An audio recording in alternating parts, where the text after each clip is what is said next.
Tā skolēni, atveriet dienas grāmatu un pierakstiet mājas darbu. Atrodiet informāciju, kas ir Fibonacci skaitļu virkne, un stundā arī parādīsiet, kur tā ir sastopama dabā. Labdien! Labdien! Variet apsēsties. Šo stundu sāksim ar mājas darbu pārbaudi. Laura, vai tu izpildīji mājas darbu? Nē. Bet tu, Evaldi, izpildīji? Izpildīju. Labi. Nāc parādi, ko tu uzzināji.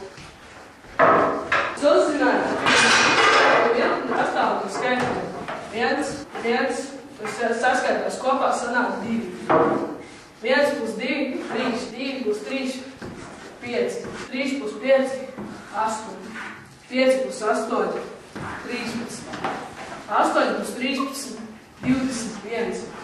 Un tā tālāk. Labi, Evaldi. Un kur tu atceri Fibonacci skaitļu virkni dabā? Fibonacci skaitļu virknes atradu skeletā. Viena acis plus otra acis ir 2 acis. 2 acis plus daļums ir 3 domi.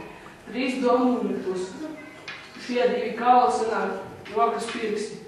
Šie kauli un šie kauli, šie un šie 2 kauli kopā sanāk 8. Šie rokas kauli un šie rokas kauli. Šie rokas kājas kauli un šie kājas kauli. Un plus mugurkauls sanāk 13. Un ribas viņam šim skeletam ir tieši 21 riba. Malacis, Evaldi, ģenerāli, 10. Bet Vita, vai tu mājas darbu izpildīji? Jā, mati prezentācijā ir plašāk. Labi, nāc parādi.